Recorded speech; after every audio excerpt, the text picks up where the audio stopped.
في خطوة منتظرة من ملايين المصريين، أعلنت وزارة الإسكان عن طرح جديد هز الساحة العقارية.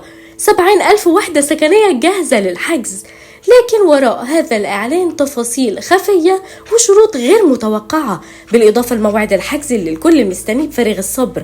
ولو أنت فاكر إن الموضوع بسيط، استعد لاكتشاف مفاجآت وأسعار هتغير حساباتك تماما. لو عايز تعرف التفاصيل ومواعيد الحجز ومتوسط الأسعار، تابع معايا واسمع الفيديو ده. الحكومة بتسابق الزمن عشان توفر سكن ملائم للي دخله محدود أو متوسط.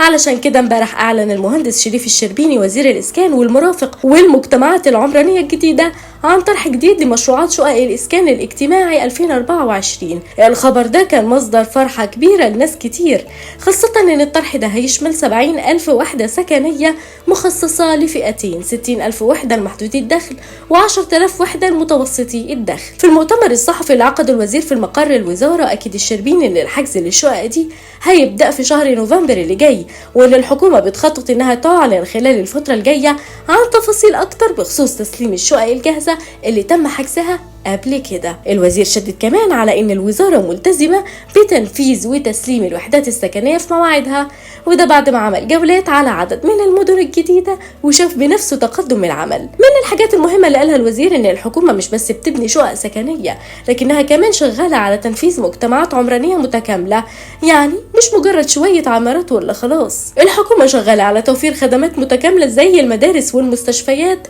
والنوادي بجانب المناطق السكنية، علشان الناس تلاقي كل اللي تحتاجه حوالين بيتها. وده هدف أساسي للدولة في المرحلة دي، إنها توفر للمواطنين مجتمعات متكاملة بكل المرافق. مي عبد الحميد الرئيس التنفيذي لصندوق الإسكان الاجتماعي ودعم التمويل العقاري، خرجت هي كمان بتصريحات بتوضح تفاصيل الإعلان اللي هيعمله الوزير قريب، وأكدت في مداخلة مع الإعلامية فاتن عبد المعبود إن الإعلان هيكون عن وحدات جاهزة للتسليم على طول، ووحدات تانية هيتم تسليمها بعد 3 سنين، والوحدات دي هتغطي عدد كبير من المدن الجديدة. أما بخصوص الأسعار، مي عبد الحميد طمأنت الناس إن الأقساط مش هتزيد عن 40% من دخل المستفيد، وده حرص من الحكومة إنها تخلي الأسعار مناسبة لكل الفئات، خاصة الفئات اللي دخلها محدود. وقالت كمان إن الأسعار الجديدة للوحدات اللي هتتسلم بعد 3 سنين هتكون أغلى من الإعلان الأخير، وده بسبب تغيرات الأسعار والتكاليف، لكن الحكومة هتراعي ده وتزود الدعم النقدي عشان تخفف العبء على الناس.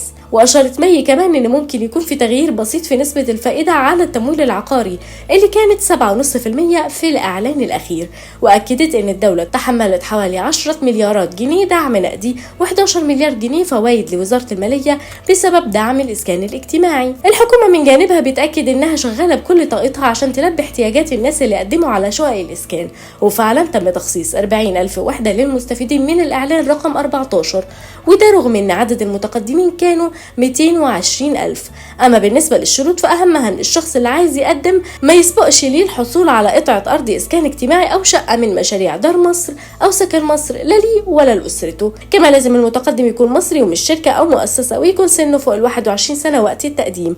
في النهاية الحكومة بتأمل إنها من خلال الطرح ده تقدر تساعد شريحة أكبر من المواطنين في تحقيق حلمهم بامتلاك بيت، وتكون مساهمة في تحسين مستوى معيشة المواطن البسيط.